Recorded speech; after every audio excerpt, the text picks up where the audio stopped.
conteúdo programático, a bibliografia. Eu coloquei aqui a nossa primeira aula, foi sobre vulcanismo, produtos e importância para a vida.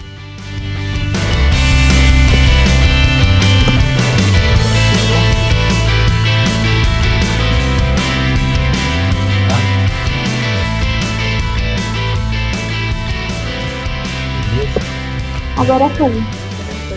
Agora sim, né? Tá legal. Então, eu falei sobre o vulcanismo, né? Produtos e importância para a vida.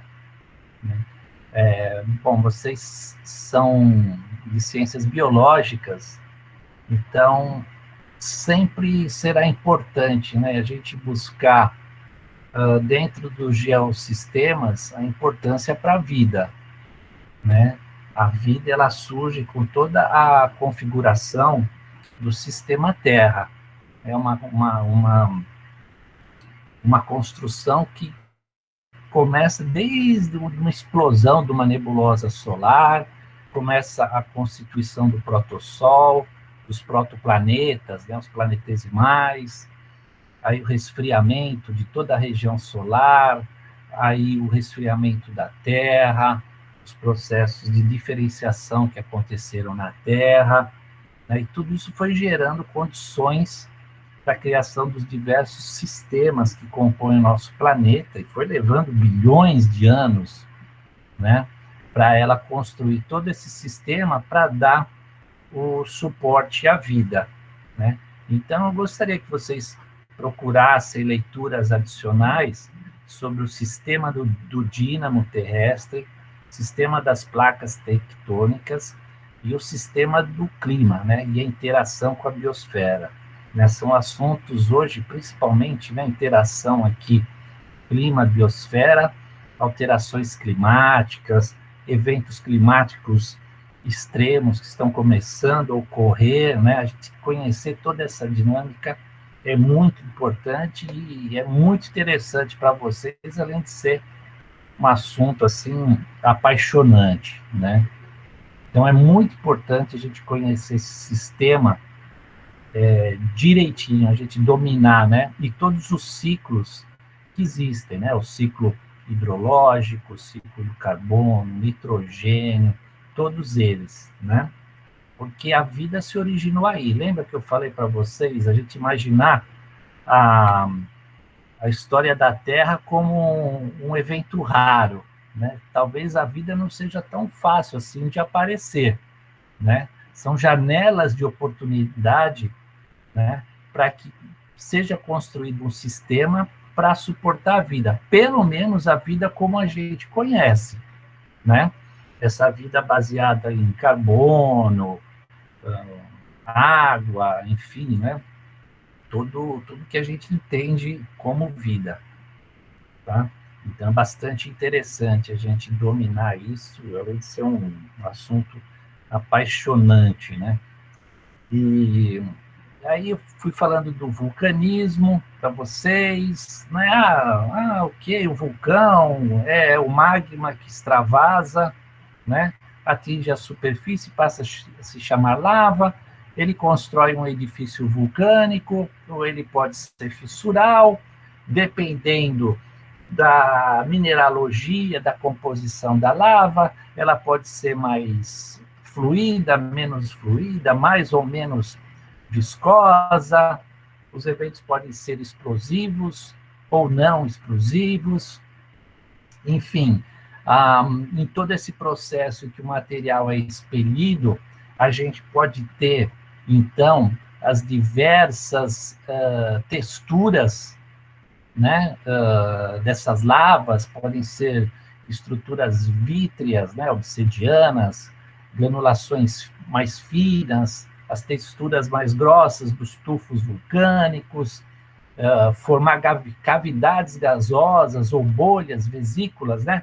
À medida que o magma ele vai subindo, né? Vai mudando as condições de pressão e os gases são libertados, né? Como quando a gente abre uma garrafa de refrigerante. Então, dessas aparências de pedras pomes, as vesículas, né, que a gente que encontra nessas rochas, tudo isso decorrente desse processo, né, que vai saindo do interior, ali o caminho que vai da astenosfera em direção à superfície da Terra. Então, aí, construídas diversas texturas, né? Então, aqui uma foto de alguns tipos de texturas, né? Falei para vocês dos pilolabas, né? Que formam travesseiros, né? Então, quando a gente vê um afloramento de rocha e vai reconstituir a história, a gente sabe que ali era um ambiente subaquoso, né? Porque a lava sai por esses canais, então ela sai aquele golfo de lava, né? Depois esfria, vem um outro, né? E vai formando esses travesseiros, né? São estruturas super interessantes, né? As lavas formam esses canais pelo interior também, né? Então, o material que está mais por cima, ele solidifica e por baixo viram verdadeiros dutos, né? Então, no Havaí, em alguns lugares, são encontradas cavernas, né? E até lavas ativas, né? Seguindo o seu caminho até chegar no oceano, enfim. Se vocês procurarem no YouTube, coloquei algumas coisinhas para vocês, vocês vão ver essas coisas acontecendo, então é muito bacana, né? Então, a gente falou dos tipos de depósitos, né? Mostrei essa figurinha aqui para vocês, então, material sendo expelido, né? Então, as brechas vulcânicas, que são esses ejetólitos, os mais pesados, vão ficar mais próximos à fonte, né, de erupção. A gente tem os fluxos piroclásticos, que são, assim, devastadores, Então, esse material, eles correm por quilômetros a altas velocidades, né? Enfim, e devastam grandes áreas, né? Mostrei para vocês que devastaram até mesmo cidades inteiras, né? Então, a gente tem um registro disso, né? Por exemplo, Pompeia e Herculano, né? Então, são cidades ali na Itália que foram, em 79, DC, ela foi totalmente soterrada, né, por fluxos piroclásticos, as pessoas morreram instantaneamente, né, e hoje, se você visitar esse local, você vai encontrar pessoas dormindo, brincando, para você ver o tamanho da magnitude. E essas coisas, elas ainda acontecem, né, isso não é peça de museu. Eu mostrei lá adiante para vocês, aqui, né, a erupção creio que foi o Nevado, né, acho que foi o Nevado na Colômbia, Nevado del Ruiz, por exemplo, né, veja como a cidade ficou, né, totalmente soterrada pelos fluxos piroclásticos, né? Então, esses fenômenos estão atuantes porque a Terra está viva, né, faz parte da nossa dinâmica, né, da Terra, né, os processos da dinâmica interna da Terra, né? Então, a gente tem toda essa contextualização aqui. Deixa eu voltar aqui um pouquinho, contando a história aqui, onde eu parei, né? Então, os ejetólitos, os tufos vulcânicos, as brechas vulcânicas, os fluxos piroclásticos, que são espetaculares, mas são devastadores, né? Então, um exemplo na história, os estilos de erupção, né? Então, as erupções com conduto central, que são esses tradicionais, né? Que são essas montanhas que explodem, mas são bonitas demais, né? Enfim, né? São paisagens muito bonitas, né? A gente tem as erupções fissurais, que são aquelas que são os derrames, né? Como, por exemplo, ocorre na Finlândia, na Islândia. A Islândia é um afloramento, né, de lava de erupção fissural, né? A Islândia, ela está no meio da dorsal mesoatlântica, né? ou seja, é a partir dali que todo o material ele ascende, né? Que é uma zona de divergência entre placas. Ali está sendo construído crosta oceânica, né? Então, a gente está separando a América do Sul, da África, a Europa, da América do Norte, né? Então, esse é um estilo de erupção, né? Então, essa fotinho de baixo da esquerda foi um evento que ocorreu na Islândia em 1783. Foi o evento fissural mais recente que nós temos conhecimento aqui com a presença do homem. Ocorreu em 1783, né? E aí a gente pensando, né, na biologia, pensando o reflexo disso na vida, né? Aí eu falei para vocês que nesse período, né, a gente houve uma microidade do gelo, digamos assim, né? Houve uma idade do gelo é um pouco forte, mas foi um pequeno período, né, que as temperaturas na Terra elas tiveram um certo declínio. Foi um período, quase uma década, ali um pouco mais, que as temperaturas foram mais abaixo do que a média, né? E nesse período ainda houve essa erupção fissural na Islândia, né? Então, aí a gente fez aquela associação. Eu perguntei, mas qual é a consequência dessas grandes erupções? Aí a gente fez aquela brincadeira, pô, mas aí é ejetado material particulado, né? Os raios do Sol são refletidos, não penetram, a gente tem um escurecimento global, né? A Terra resfria ainda mais. Nas altas latitudes, né, principalmente Europa, América do Norte, a gente tem problemas de produção de alimentos. Então, foi um período de muita fome. Se vocês procurarem nos registros, né, ler um pouco sobre isso, né, vocês podem fazer uma busca como o evento de Leake, 1783, coisas assim, né, vai aparecer. Então, milhões de pessoas morreram de fome na Europa, Ásia, na América, e vocês vão ver que uma consequência desses eventos foi a própria Revolução Francesa, que aconteceu em 1789, né? Então, será que o vulcanismo, né, foi um gatilho que fomentou, né, a Revolução Francesa? E que, bom, a Revolução Francesa é um marco, né, na nossa sociedade ocidental, né? Aí caem regimes absolutistas, outros tomam poder, questão da liberdade, igualdade, fraternidade, a forma de ver os governos, enfim, isso trouxe uma mudança, né, para todo o mundo ocidental, tá? Então, é bastante interessante, é bem bacana essas coisas, assim, né? Eu falei aqui, dentro do contexto brasileiro, sobre o aquífero Guarani, um aquífero muito importante, transfronteiriço, né? Ele pega vários países da América do Sul. O que propiciou a formação desse aquífero é que ele é coberto por uma espessura da ordem até de mil e poucos quilômetros, né? Numa vasta área de rocha basáltica, né? São lavas, derrames basálticos que ocorreu num período, né?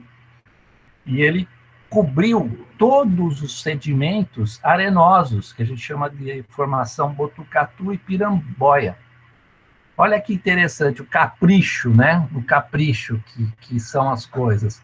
Houve um período em que houve uma implantação de um deserto, né? O registro desses desertos são as areias da formação Botucatu. Quando a gente vai pela Castelo Branco, ali em Bofete, Botucatu, a gente começa a ver nos barrancos da Castelo Branco material arenoso, né? Aquele é o reservatório de água, né? E quem tampa essas areias, depois, num período, a Terra passou num período de grande aquecimento interno, e que em várias regiões do globo nós tivemos grandes derrames basálticos por imensas áreas. Então, teve aqui, aqui na nossa região, lá na América do Norte, na Sibéria, enfim. Né? E aí, no futuro, apareceu o aquífero Guarani. Eu coloquei porque é muito importante, e creio que na vida profissional de vocês, alguém vai bater de encontro com algum trabalho, algum estudo, alguma coisa envolvendo o aquífero Guarani. Então, vocês já vão criando dentro de vocês um modelo conceitual mental para entender como é que essas coisas foram geradas e como a gente tem que preservar esse aquífero, né? Porque se é um aquífero confinado, né? Também, se ele é contaminado, é mais difícil você descontaminar, além da superexplotação, né? Da extração excessiva, além da reposição, né? Da recarga. Então, algum momento, vocês vão bater de frente, vão esbarrar sobre isso, né? Tá? O vulcanismo, então, se a gente vê os registros do vulcanismo, né, os eventos todos onde ocorrem, eles estão nos limites entre as placas tectônicas, sejam limites convergentes ou divergentes, né? Vejam só, um limite divergente, aquilo que está entre a placa sul-americana e a placa africana. As placas estão divergindo, estão criando crosta oceânica, e os continentes estão separando. Olha ali agora para a esquerda, a gente está vendo ali, ó, a placa de Nazca e a placa sul-americana. É uma região de convergência. Ali está sendo destruído material. Então, a placa oceânica, ela está mergulhando para debaixo da placa sul-americana. Por que a placa oceânica que mergulha? Porque a placa oceânica ela é mais pesada do que a crosta continental, né? Então, a placa oceânica é mais pesada que a crosta continental. Então, normalmente, ela subducta, né? Ela subducta. E percebe, a hora que ela entra para baixo de ela tem muita água dentro dela. Então, ela altera o ponto de fusão do manto, ali da região da astenosfera. E aí o que acontece? O material entrando debaixo do outro começa a levantar, a gente tem a formação das cadeias, as cordilheiras, como a Cordilheira dos Andes, né? E a presença de vulcanismo, né? Aquela lava, aquele magma, né, diferenciado, ele começa a ascender a superfície. Então, assim é construído, né, esse sistema, né, de placas tectônicas, tá? Nós temos 12 a 14 placas, tá? Então, as placas podem ser convergentes, divergentes, e elas podem ser transcorrentes, como aquela ali, ó, tá vendo a placa norte-americana? Ali está com setinha num determinado momento, elas são convergentes. Mas aquela região é a famosa falha de Santo André, ou de San Andreas, que existe nos Estados Unidos. Ali é placa a placa e elas transcorrem, elas estão deslizando uma em relação à outra, né? Então, o americano está sempre esperando o grande sismo. Então, esse ano acontece, né? Ali na região de Los Angeles, toda aquela região, tá? Então, a gente tem esses três tipos. Outra coisa interessante, ali, se você ver ali a placa euroasiática e a placa indo-australiana, ali onde está a Índia, né? A Índia era um trecho de terra que que se despregou dessa região aqui da África, né? E ela subiu, né, rapidamente, e colidiu aqui com a Ásia. Repara que ali é uma zona de convergência crosta continental. E ali foi formado. Então, é um embate violento ali, né? E formou toda a cordilheira do Himalaia. Do Himalaia, tá? Deixa eu ver aqui, pessoal. Pessoal, me dá um alôzinho aí, tá todo mundo muito quieto. Como é que tá aí, Arthur? Você que é o chefe, estão ouvindo? Estou falando demais, vocês estão captando? Como é que estão aí? Sim, tranquilo. Tranquilo? Estão conseguindo... Estou fazendo uma revisãozinha aqui e a gente contando alguma história, uma historinha para acrescentar um pouco mais, né? E despertar o interesse de vocês e vocês criarem um modelo, né, mental e encaixar a vida, a evolução das espécies ali, a evolução do homem ali, como as coisas foram acontecendo, tá ok? Vou voltar aqui a maximizar. Um pouquinho aí. O pessoal tá cortando, tá? Como é que tá aí o áudio, hein? Meu gelo tá funcionando? Tá, hoje tá bom. Então acho que o negócio está funcionando aqui, mantendo o processador aqui mais geladinho.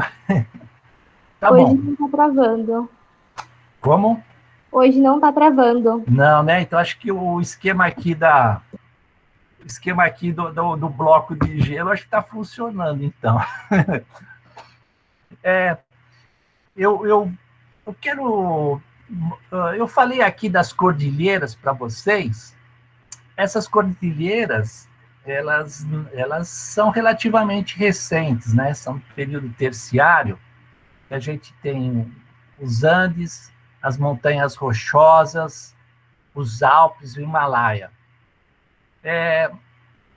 Só para a gente, novamente, criar um modelo e para vocês perceberem como é construído os biomas, os ecossistemas, às vezes ecossistemas assim bem delicados, né, que surgem.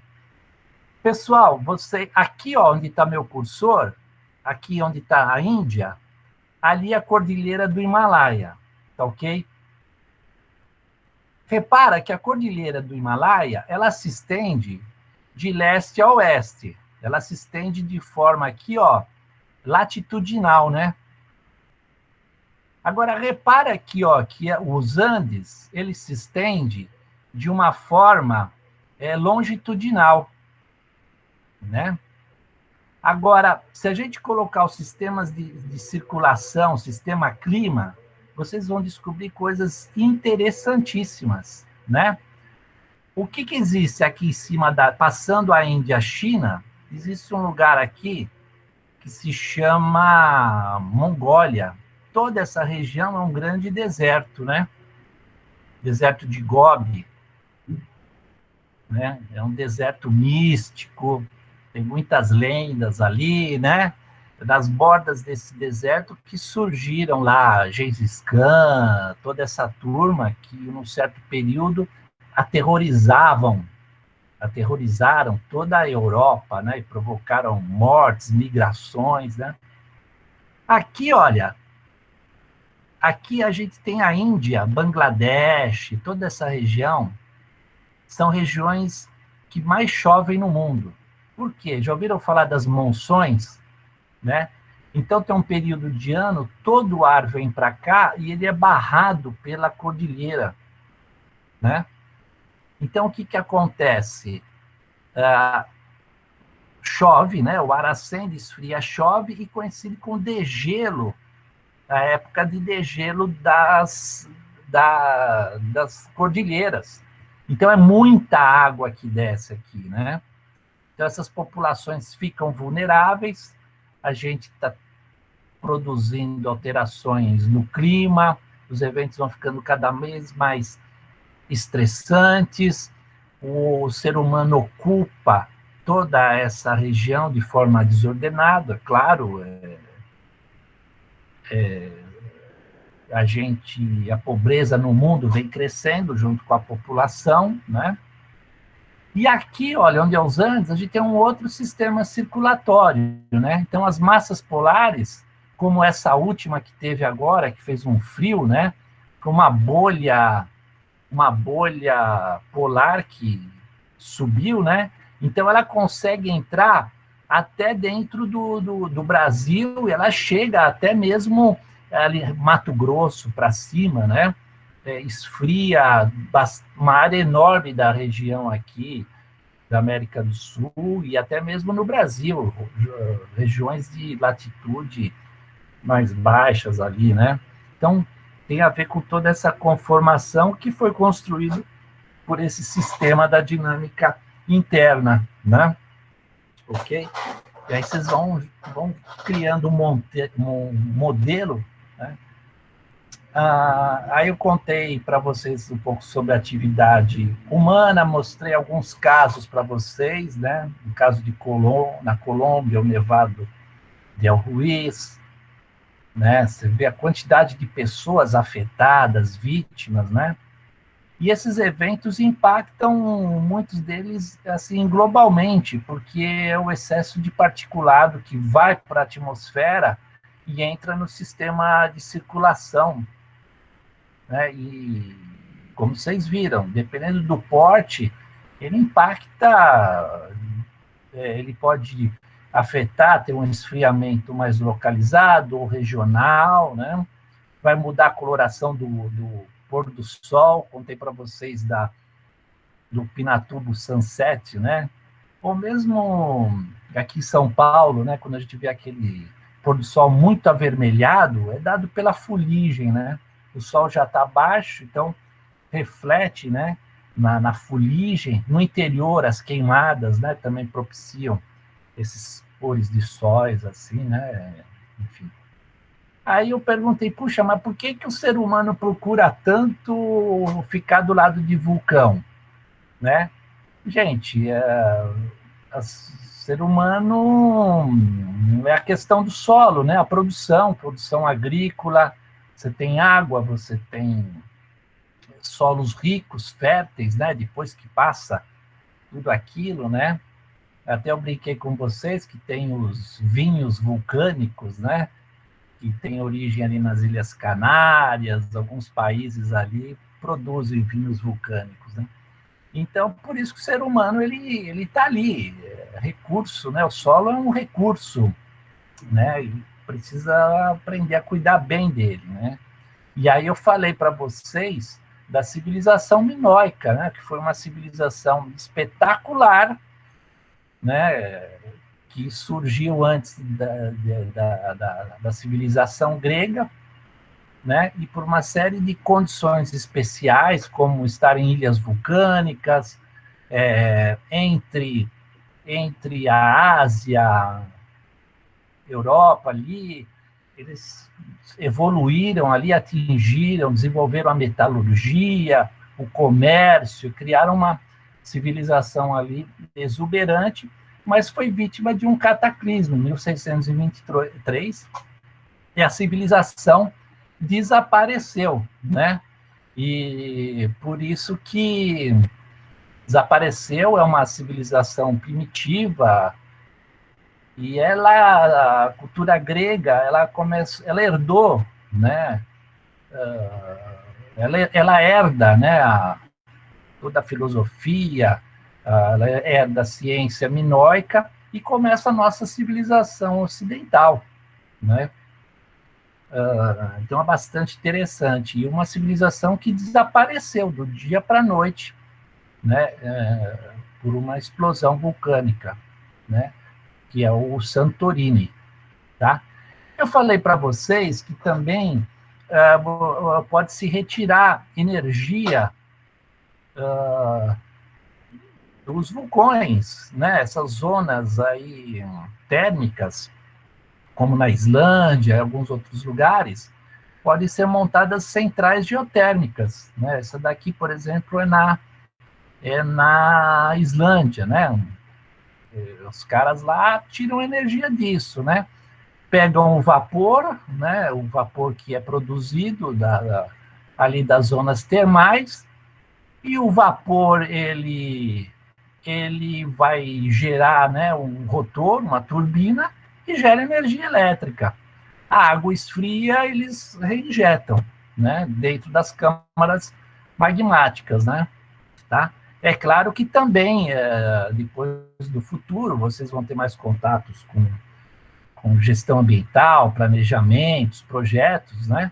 Existem impactos também, enfim, será que ela é tão sustentável assim? Será que ela é tão limpa assim, né? Então, aí a gente vai aprendendo a entender e se familiarizando com os projetos, então é muito interessante, tá? Porque essas energias também, via de regra, alguns de vocês vão bater, vão esbarrar com isso, com estudos de avaliação de impactos, meio biótico, tudo isso, né? Para projetos já nessas escalas um pouco maiores e diversos outros, né? Esse aqui é o resultado de como ficou a, a ilha, né, de Tira, o vulcão Santorini, né? E aí muitos hoje atribuem que eles seriam os Atlantes, né, que foi comentado por Platão, enfim, né? É um mito, né? É um mito. Enfim, será que a Atlântida existiu ou não? Quem sabe no futuro, com muito mais pesquisas, conhecendo o assoalho submarino, enfim, né? Quem sabe possa descobrir outras coisas aí, né? Fica aí nesse campo das teorias todas aí, né? Então aqui eu quis levar para vocês a civilização minoica, né? E aí no fim eu encerrei a aula falando sobre o Minotauro, o labirinto, Teseu e o fio de Ariadne, né? Então é um legado, né? É um arquétipo, né? E o que a gente pode tirar disso daí, né? Então, eu comentei rapidamente, né, que o labirinto é o símbolo da autorreflexão, da concentração em si mesmo, não se desviar por suas escolhas, ideias, é a busca do homem ao seu interior, né? É a luta, né, contra si mesmo, a luta contra o desconhecido, que é o Minotauro, né?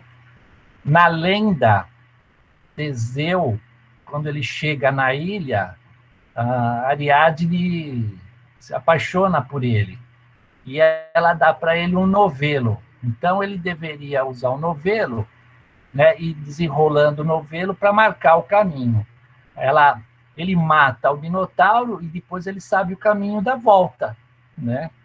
Então a linha, né, é a meditação, é o autoconhecimento, é a intuição, né? É a inspiração. Esse é o mito do fio de Ariadne.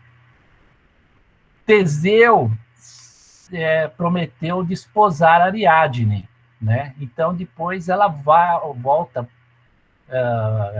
ele desposa ela e eles voltam. Só que no meio do caminho, Teseu abandona Ariadne numa ilha, né?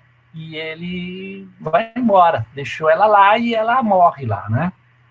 E aí, no mito, ela se transforma numa constelação, tá? Que é a Corona Borealis. É uma reflexão, né? Assim, que essas civilizações anteriores à minoica, por exemplo, eram sociedades matriarcais, né? Ali existia a adoração de muitas divindades femininas, então as mulheres exerciam várias funções religiosas, administrativas, né? Então o mito, né, a explosão do vulcão, o mito de Ariadne, né, mostra uma mudança, né, uma ruptura dos valores matriarcais para os valores patriarcais, né, que foram tomaram conta, né, de todo o nosso mundo ocidental, né? O que a gente espera é que nessa nova era, né, essas energias se equilibrem, né? E a gente tenha um novo tempo pela frente, certo? Beleza, pessoal? Como é que vocês estão aí? Dá um alô aí para mim. Tranquilo. Tranquilo?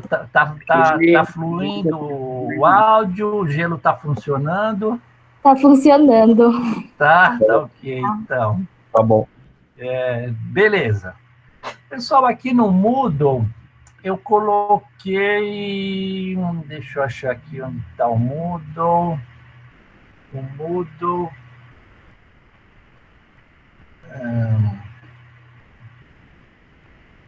A minha sessão expirou.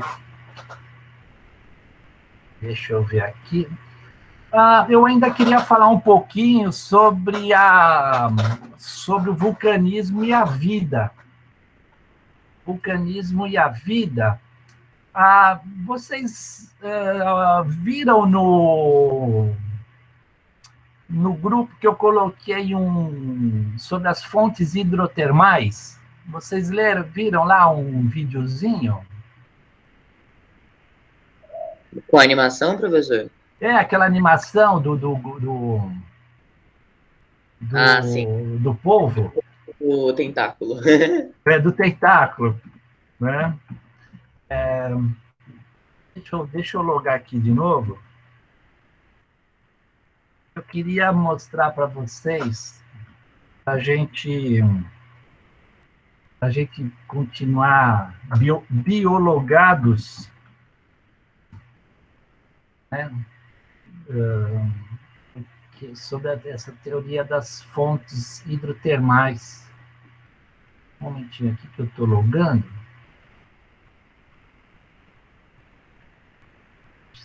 Um momentinho, pessoal.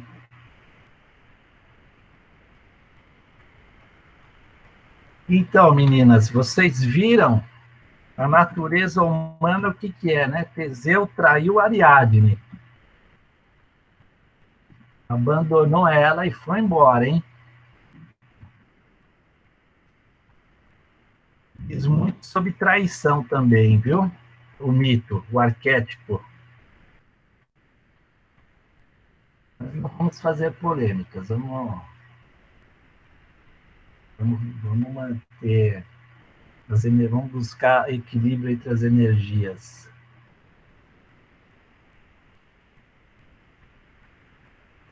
Ai, caramba, o mundo aqui tá um pouquinho lento aqui.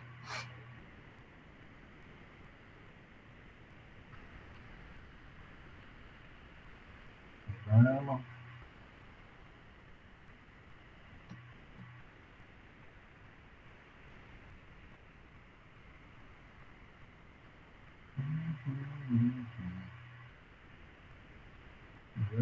Vamos.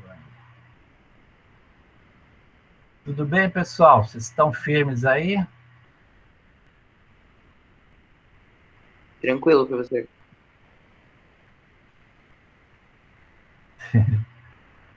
Os mitos gregos as mulheres são... Nos mitos gregos, as mulheres são protagonistas em muitos deles. Elas não são coadjuvantes, não. Elas estão presentes ali em vários e vários, né? Na realidade, elas foram responsáveis por grandes guerras, né? Helena de Troia, todas elas envolvem mulheres lindíssimas, e a história, né? Mito, história, arquétipos, é bem interessante. Muito interessante. Deixa eu ver aqui, pessoal. Deixa eu ver aqui. Eu quero mostrar. Mostrar para vocês sobre. Vocês estão vendo esse. Está compartilhado? Estão vendo um filminho aqui, pessoal? Sim, Oi? tá aparecendo. Tá, né? Tá aparecendo. Tá, né? Tá. Tá o planeta Terra aqui, né? Vamos ver se meu. Ele ele tá em inglês, mas eu não. Foi o melhor videozinho que eu achei, mas o que importa são as imagens aqui. Então, vocês estão vendo aqui o planeta, a Terra, ele está salientando tudo isso que a gente viu, né? As placas tectônicas, o sistema, né, de convergência e divergência de placas, né? Ele está mostrando isso. Agora ele vai localizar alguns pontos da Terra. Olha, aqui ele está na Cordilheira Mesoatlântica, e eles mergulham com esses barcos submarinos, né, a grandes profundidades, e olha o que eles encontram lá, né? Pessoal, a teoria essas fumarolas ou fontes hidrotermais, isso são coisas que vêm da década de 80 para 90 para cá, né? Repare a vida que existe próxima a essas fumarolas, a essas fontes hidrotermais. Então, a gente está em grandes profundidades e ao redor dessas fontes fumarolas existem vida, né? Todo um ecossistema delicado sustentado por esses tipos de estruturas aqui, olha, né? Então, essas são fontes hidrotermais aqui. Essa aqui tá bonitinha, ó, tá saindo água, bom, não sei, claro que é uma água rica em sais, mas ela não tem aqueles sais que deixam tudo mais escuro, né? Isso aqui, pessoal, vou mostrar um pouquinho mais e daqui a pouco eu faço algumas perguntas. Deixa vocês verem e assimilarem. A gente está a grandes profundidades, seja no Atlântico, no Índico ou no Pacífico, né? Olha que interessante, né? Reparem que onde existem as fumarolas é construído um cone, né? Uma estrutura, uma coluna, né? Agora ele vai para outra região. Olha, isso é do Atlântico, está indo lá para o Pacífico, né? Ali do leste X, outros tipos de estrutura, né? Olha a cor, olha tudo escuro. Claro que essa iluminação a iluminação artificial do submarino, né? Isso é escuro. Olha os seres que existem ao redor dessas estruturas, né? Esses caranguejinhos aí, pessoal, eles estão sempre buscando subir para o topo, né? Os mais fortes, persistentes, resistentes, querem atingir o topo, né? Ali na estrutura hierárquica ali, né? Deles ali, porque vai ter uma série de privilégios. Agora ele vai para outro lugar. Vamos ver para onde ele vai. Acho que para grande... Ali para também ali no Índico com o Pacífico, né? Outra região. Né?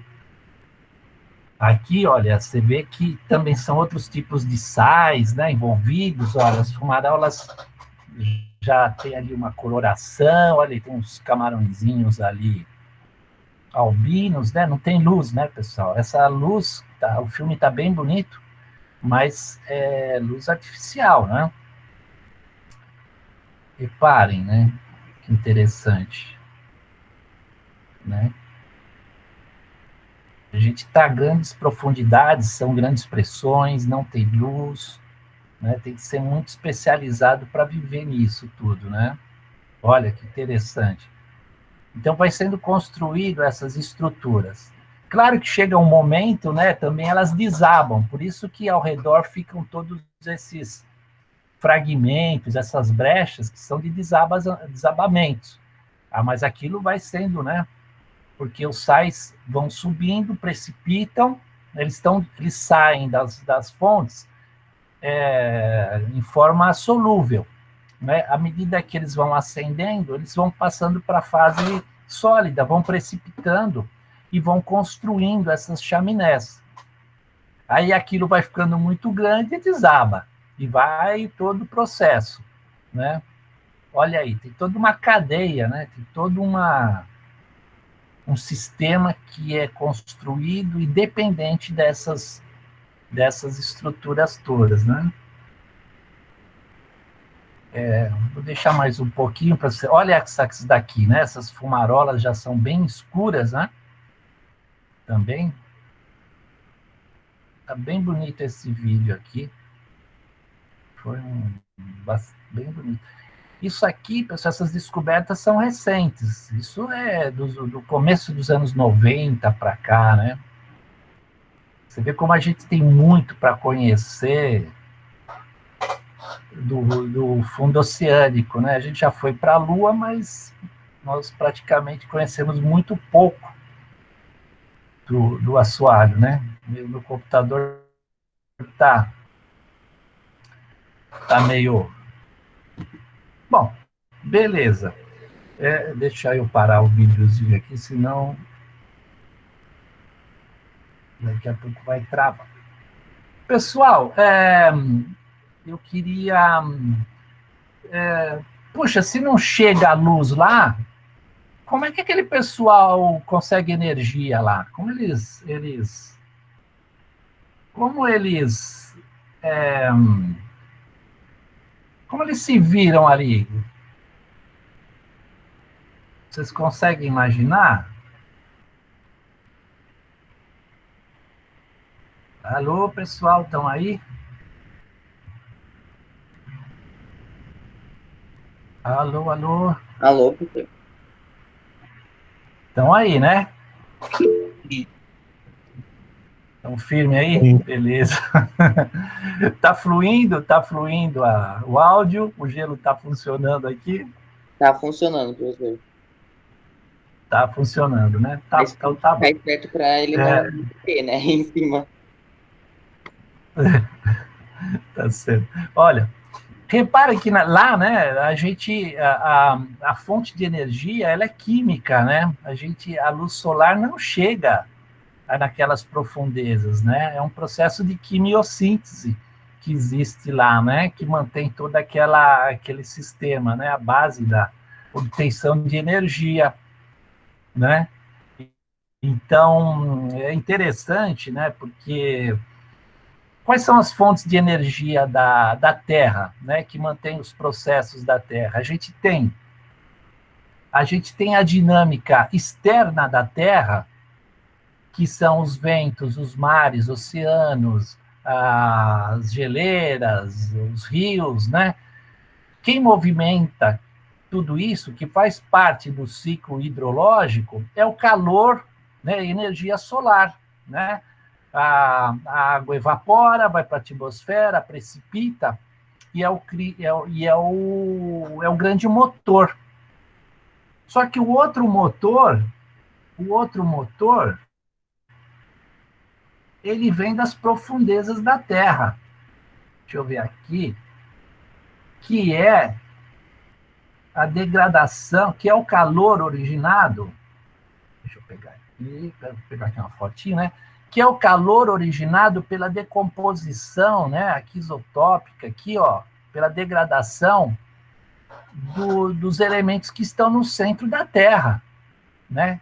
Esse calor que vem do interior da Terra é responsável pela dinâmica interna, o vulcanismo, né, o plutonismo, que cria todo o sistema geodínamo, de tectônicas de placas, tudo isso, né? Então, aqueles seres, né, é da energia que vem das profundezas da Terra, né, da dinâmica interna. Interessante, né? A gente é uma outra forma ali de obter energia, né? Vocês conheciam as fumarolas, as fontes hidrotermais? Sim, eu já tinha visto já. Já tinham, né? Você vê que é uma teoria recente, e eu coloquei aqui no Moodle também, uma outra também para a gente refletir. Deixa eu pegar o Moodle, cadê você? Será que eu fechei o Moodle? Cacildes. Caramba, acho que eu fechei o Moodle de novo. Professor, tem teoria de que a vida pode ter se originado nessas regiões, né? Isso mesmo, justamente isso que eu queria mostrar agora para vocês, essa teoria. Uma dúvida que eu tenho a respeito disso. Porque se a vida se originou na parte terrestre, como é a teoria que a gente conhece, que é que os gases, que a Terra era diferente, não tinha oxigênio, tal, e foi se formando, né, sei lá, agrupamentos formando material orgânico e tal, e criou a vida. E que hoje não existe mais a condição para se originar vida do zero, né? Sem ser de outro ser vivo.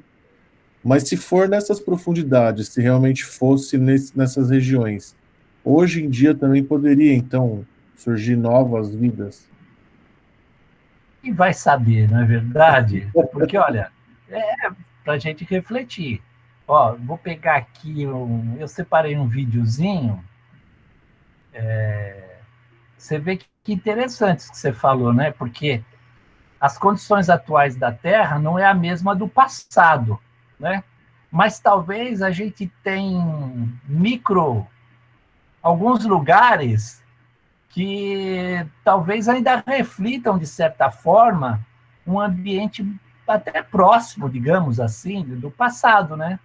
Porque se você pegar aquelas profundezas abissais, quantidade de oxigênio é restrita, não tem luz, aquelas fumarolas expelem grandes quantidades de elementos, né? De repente, aquele material se combina, cria algum aminoácido lá vira proteína, aí aquela proteína, sei lá, eu vi lá como é que chama o nome? Esqueci o nome agora. Aquilo lá, de repente, acho um jeito de como é que é? De transferir um RNA, alguma coisa, não é verdade? E por que não, né? E por que não? Né? Essa é a teoria, né? Então a Terra foi formado, a vida, né? Vem dessa Terra primitiva. Então os oceanos eles eram uma sopa, né? De elementos. Não tinha oxigênio dissolvido, não tinha atmosfera. E essas substâncias, né? Elas foram se combinando. Em algum momento, aquele material começou a replicar uma informação. E aqui talvez seja o nosso conceito de vida, né? A questão de reprodução, de transferir um DNA, RNA, essas coisas todas, né? Uhum. E aí, esse vai passando milhões de anos, né? E de repente, a gente tem aparece uma vida pluricelular na Terra, né? Não existe registros entre uma passagem unicelular para essa vida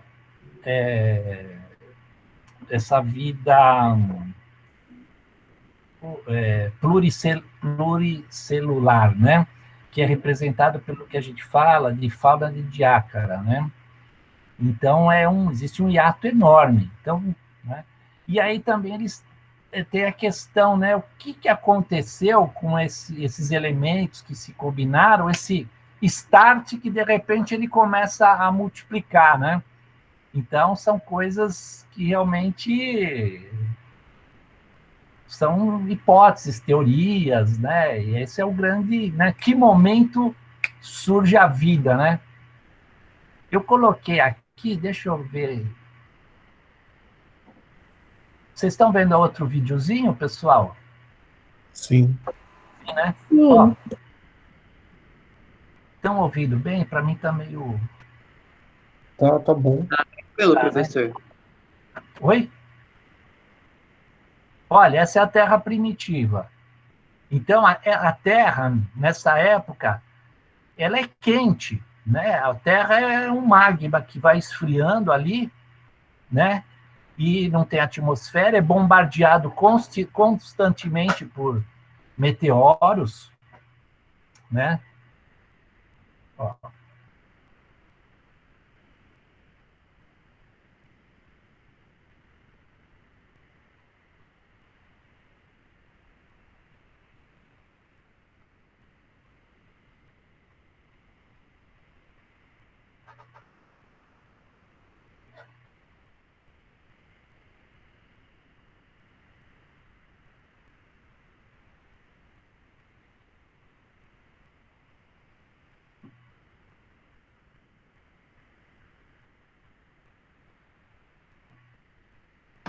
Professor, está sem áudio. Tá? Eu acho que é do vídeo. Peraí. Voltou? Bom, Eu vou pensei parar que aqui. você tinha parado de falar o seu áudio. O meu vídeo tá ok, né? O vídeo tá ok. Tá ok. Vocês perceberam? A gente está falando, gente, uma Terra primitiva, de bilhão de anos, né? Aquela Terra ainda é um protoplaneta, né? Então, o que é a Terra nesse momento? É uma Terra que ela é quente, né? Ela está começando um processo de diferenciação, ela está começando a esfriar, né? Aí ela vai gerar o núcleo, o manto, a crosta, mas isso é uma crosta primitiva ainda, não é essa crosta que a gente conhece aqui, que a gente passeia, né? Esse é um material que está começando a esfriar, né? A Terra é constantemente bombardeada por meteoros, porque também o sistema solar é novo, né? Então está tudo ali ainda sendo atraído, aquilo vem para a Terra e bombardeia, né? Aí a Terra começa a esfriar, né? E nesse processo começa a ter chuvas intensas também, e começa a formar os proto-oceanos, né? A gente começa a ter água líquida. Também a teoria diz que muita da água pode ter chegado por cometas, né? Que chegaram aqui e também despejaram água, né? Mas repare, esse oceano é um oceano rico, isso é uma sopa, né? Então ali eles dizem que começou a ter aqueles moléculas vão se juntando, formam ali uns aminoácidos, aquilo vai ficando um pouquinho mais especializado, formam esses conservatos, né? Eu vou liberar um pouquinho mais para a gente continuar, para vocês raciocinarem.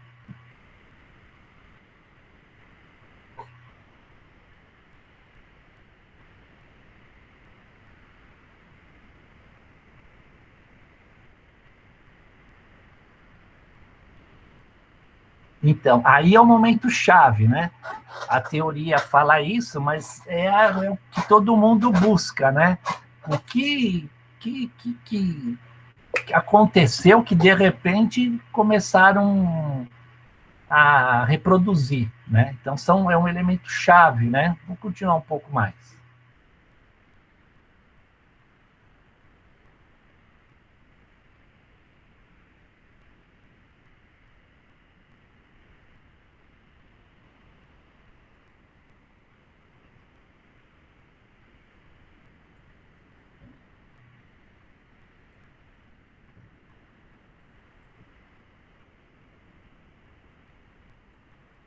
Agora, um pouquinho, essa também é uma teoria recente, que também vem do final dos anos 80, né? Que agora é a teoria da panspermia, né? Então, vamos ver o que ela fala sobre isso. Vamos lá.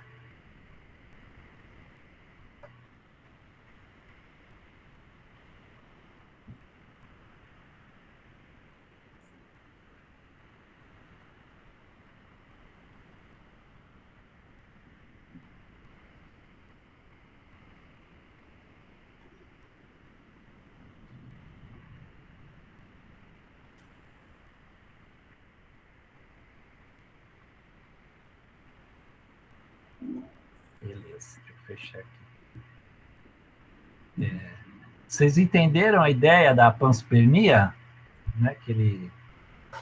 E a idealidade, então, ele fala que chegou material, né, de fora, e ele encontrou um meio, um meio para se desenvolver, um meio ali, um oceano que era uma sopa de nutrientes, energia, né?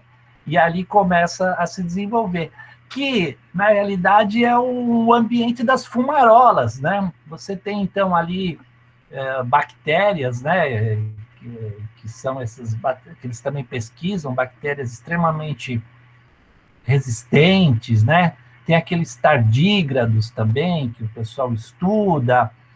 Enfim, né? Será que de repente um pouco a gente tem ainda representado, né, digamos assim, esse cenário da Terra primitiva ali, e as coisas vão acontecendo.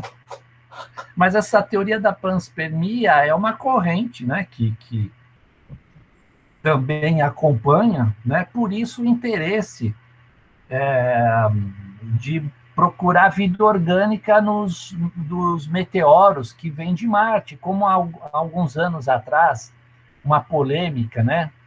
Pegaram um meteorito e encontraram algumas estruturas ali reliquiares que poderiam ser fósseis de alguma coisa, né?